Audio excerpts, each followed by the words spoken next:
Praise the lord. ఈరోజు వాక్య భాగం కొలస్సీలకు రాసిన పత్రిక 1వ అధ్యాయము 13వ వచనం. ఆయన మనలను అంధకార సంబంధమైన అధికారంలో నుండి విడుదల చేసి తాను ప్రేమించిన తన కుమారుని యొక్క రాజ్య నివాసులనుగా చేసెను. ఈరోజు ఈ వాక్య భాగం ద్వారా దేవుడు మనతో మాట్లాడుతూ ఉన్నారు. పౌలు గారు, అపోస్తలుడైన పౌలు గారు కొలస్సీలకు రాసిన పత్రికలు ఆయన అంటా ఉన్నారు కదా, తేజోవాసులైన పరిశుద్ధుల స్వాస్యములో పాలివారమగుటకు మనలను పాత్రులనుగా చేసిన తండ్రికి మీరు కృతజ్ఞతాస్తుతులు చెల్లింపవలనని దేవుని బ్రతిమాలుకుంటా ఉన్నాను. తేజోవాసులైన పరిశుద్ధుల స్వాస్యంలో మనల్ని పాలువారుగా మన ప్రభు చేశాడు. అంధకార సంబంధమైన అధికారుల నుండి మనకి విడుదల కలుగజేశాడు. తాను ప్రేమించిన తన కుమారుని యొక్క రాజ్య నివాసులుగా ఆయన చేశాడు. యేసు ప్రభా, నా హృదయంలోనికి రండి, నాకు దేవుడుగా ఉండండి, ఇదిగోనయ్యా నా హృదయం నీకు ఇచ్చేస్తా ఉన్నానని. ఈ మోసకరమైన ఘోరమైన వ్యాధి కలిగిన, లోకానికి అలవాటు పడిపోయిన, పాపానికి అలవాటు పడిపోయిన, చెడిపోయిన ఈ హృదయంలోనికి ప్రభువును ఆహ్వానించినప్పుడు అంధకార సంబంధమైన అధికారుల నుండి దేవుడు మనల్ని విడిపించాడు. పాపం నుండి విడిపించాడు, మనల్ని పరిశుద్ధులుగా మార్చాడు. క్రీస్తునందు దేవుని నీతిగా మనం మార్చబడ్డాం. ఎప్పుడైతే యేసు రక్తంలో మనం కడగబడ్డామో పరిశుద్ధులంగా ప్రభు మనల్ని చేశాడు. ఆయన దేనికి శిల్పియో నిర్మాణకుడే ఉన్నాడో ఆ పునాదులు గల ఆ పట్టణంలో మనం చేరి ప్రభువుని ఆరాధన చేసే భాగ్యము ప్రభు మనకిచ్చారు. తేజోవాసులైన ఆ పరిశుద్ధుల స్వాస్యంలో పాలివారమయ్యే భాగ్యము కేవలం యేసు రక్తం బట్టి, సిలువలో ఆయన మన కొరకు చేసిన యాగం బట్టి జరిగింది.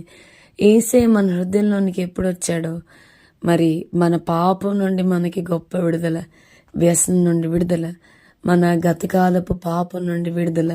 అందుకే కదండి వాక్యం చెప్తోంది, కాగా ఎవడైనా నువ్వు క్రీస్తునందున్న వాడు నూతన సృష్టి, ఇదిగో పాతవి గతించెను, సమస్తము క్రొత్తమైనది. నూతన సృష్టిగా వన్స్ మనం ఎప్పుడైతే క్రీస్తునందు ఉంటామో, క్రీస్తును ధరించుకుంటామో, క్రీస్తుకు మన జీవితం మీద అధికారం ఇస్తామో, నూతన సృష్టిగా మన ప్రభు మనల్ని మారుస్తాడు. మనం వాక్యంలో చూస్తే గనుక ఫిలోమోనుకు రాసిన పత్రికలో మరి పౌలు గారు ఫిలోమోనుకు రాస్తూ ఒనేసిము కోసం మరి రాస్తూ వస్తాడు.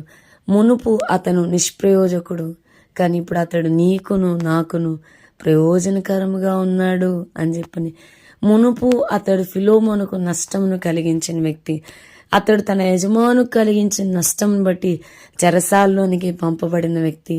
కానీ పౌలు గారు అంటున్నారు, పౌలు గారు ప్రకటించిన సువార్త ద్వారా మారి అతడు నా ప్రాణము వంటి వాడు, నాకు ఉపచారం చేస్తా ఉన్నాడు అని చెప్పని పౌలు వంటి గొప్ప దైవజనునికి పరిచర్య చేసే భాగ్యమును పొందుకున్నాడు. నిష్ప్రయోజనమైన వాడు, ఎందుకు పనికిరాని వాడు, తన యజమానునికి నష్టం కలుగజేసిన వాడు, చెరసాల్లోనికి పంపబడిన వాడు ఎప్పుడైతే తనకి సువార్త చేరిందో ప్రయోజకుడిగా మారాడు. అదే కదండి యేసేలో ఉన్న ప్రత్యేకత. ఎక్కడెక్కడ ఈ వాక్యం ప్రకటించబడుతుందో, ఎక్కడెక్కడ యేసును గూర్చి బోధ వినిపింపబడతా ఉండిద్దో, నిజంగా మనం గమనిస్తే వాక్యం ప్రకటించబడిన చోట, సువార్త ప్రకటించబడిన చోట దొంగలు మారారండి. వారు అనేకులకు మరి స్వేచ్ఛగా ఇతరులకి ధారాళంగా ఇచ్చేవారుగా మారిపోయారు. ప్రభువుని అంగీకరించాక ఎంతోమంది హంతకులు మారారు. ఎంతగా మారారంటే క్రీస్తు కొరకు హతసాక్షులుగా మారిపోయేలాగా మారారు. ప్రభువుని అంగీకరించబడిన చోట వారికి పాప విమోచన, వారి బ్రతుకులు మారిపోయాయండి. వాక్యం బోధింపబడుతున్న ప్రతి చోట కట్లన్నీ కూడా తెంపబడ్డాయి, బంధకములు తెంపబడ్డాయి, అనేకుల జీవితాలు మారిపోయాయి. నిష్ప్రయోజనమైన వారు ప్రయోజకులుగా మారారండి. మనల్ని దేవుడు నిజంగా తేజోవాసుల యొక్క ఆ స్వాస్యము, పరిశుద్ధుల స్వాస్యంలో మనం నీతిని బట్టి కాదు, మన పరిశుద్ధతను బట్టి కాదు, కేవలం ఆయన మన కొరకు చేసిన త్యాగము మనం అంగీకరించడం ద్వారా మనల్ని పాలివారంగా చేసిన భాగ్యమును బట్టి పరలోక పౌరసత్వాన్ని మనం పొందుకునే కృప ప్రభు మనకిచ్చినందుకు హృదయపూర్తిగా ప్రభువుని స్తుతిస్తూ ప్రార్థన చేసుకుందాం. ప్రభా, ఈరోజు వాక్య భాగం ద్వారా మీరు మాతో మాట్లాడినందుకు వందనాలు నాయనా, మీకు వందనాలు. వాక్యం విన్న మా ప్రియులైన వారిని అందరినీ దీవించి ఆశీర్వదించమని యేసు నామమున అడిగి వేడుకొంచున్నాం తండ్రి. Amen. God bless you and have a blessed day.